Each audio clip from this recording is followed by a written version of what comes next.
Welcome back, team. We're talking about tempo today. I want to give you an idea of why tempo is important, how we're going to use it in your workout, and more importantly, how you're going to read it in your training program so that you know how to effectively do it when you go to the gym and you do your workouts. So super quickly, why we would use tempo. The first reason would be to improve technique. If there's a part of a lift where you don't feel super comfortable, spending more time or taking longer to get into that position could help you just feel more comfortable generally there, which would help you improve technique. The second reason would be to strengthen a specific position. So say I'm not very strong overhead, and when I do my presses, I may want to spend more time over there, including a 2-second pause at the top just to feel stronger and more comfortable in that position. Then I may incorporate tempo in a press to do that. Could be the same thing for the bottom of the squat as an example. And then the last one is to reduce injury risk. If you're going slower, if you're taking pauses, particularly if you're a beginner, slowing down the exercise is going to allow you to do it more effectively. Control the amount of weight that you're going to use as well, which may help with just injury prevention in general. So how are you going to read tempo in your program? This is how it's going to show up. An at, and then a 4-number sequence. As an example here, we have 4010, and this is how you would read it. So the first number is always the eccentric part of a movement, which is always the down part, or another way to explain it would be when your muscles are lengthening or stretching. So if I use a bicep as an example, as I do this, my bicep stretches, and this would be the eccentric part of a movement. I'm also gonna overlay a video of a squat, so you're gonna see what it looks like, the eccentric on a squat exercise or the way down. And then from there, everything follows a logical sequence. So the second number is gonna be the pause after the lengthening. So the pause at the bottom of the movement, which in our example here is 0, so there's 0 seconds taken at the bottom of the movement. Then the third number is the concentric part, or where my muscle is shortening or squeezing. Again, my bicep curl would be this.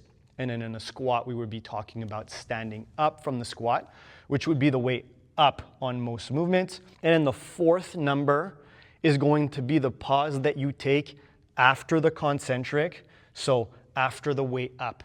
So when I'm at the top of the bicep curl or I'm standing up fully on a squat, that would be the fourth number over here. So again, if I'm reading the whole sequence, the first number would be 4 seconds on the way down, 0 seconds at the bottom, 1 second on the way up, and then 0-second pause at the top.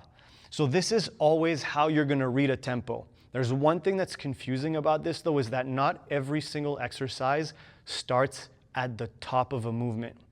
Like if you think about it, when I do a squat, I'm gonna start standing up and then I'm gonna start the descent. But if I'm doing an exercise like a deadlift, I'm gonna start at the bottom and I'm gonna stand up first. Or if I do an exercise like a press, an overhead barbell press, I'm gonna start at the bottom and I'm gonna press up as the first part of the movement. So on those exercises, let's use this as an example. So a squat would follow the exact order that I just explained. When I'm doing my squat, my first number is my descent, my 4 seconds down, and then I follow my sequence. But when I do a pull-up as an example, a press or a deadlift, I start at the bottom and then I initiate the movement.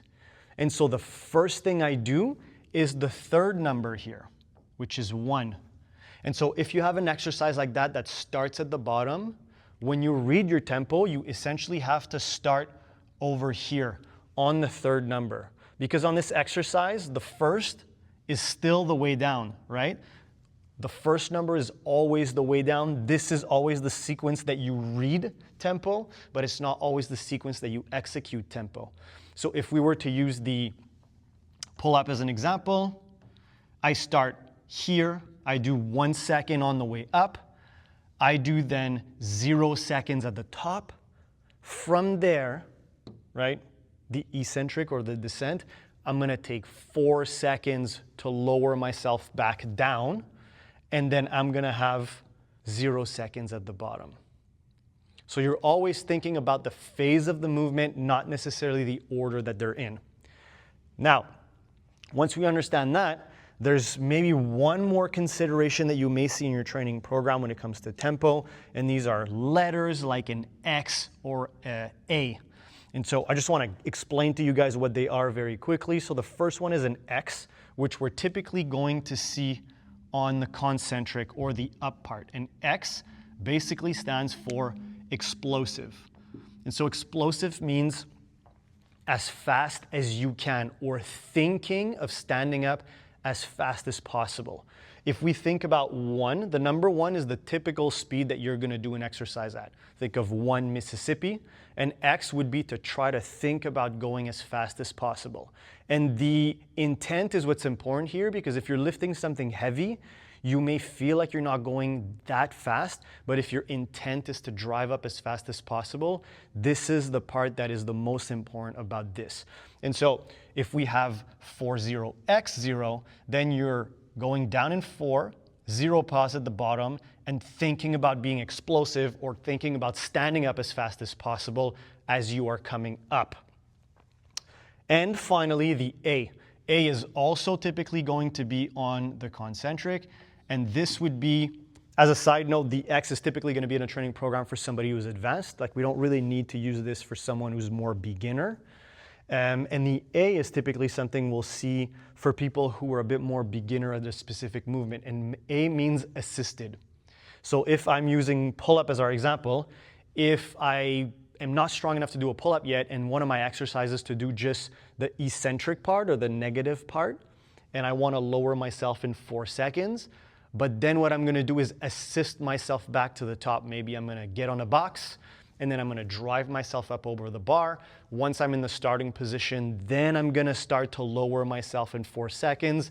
That assist that I got from my legs is the A that we're reading over here. Just as a quick recap, make sure you remember that we're always reading the down phase first, so make sure you understand the difference between an exercise that starts with the lowering or the down phase like a squat, and an exercise that starts with the up phase like a pull-up. And with that, you should have everything you need to understand tempo and implement them into your training program.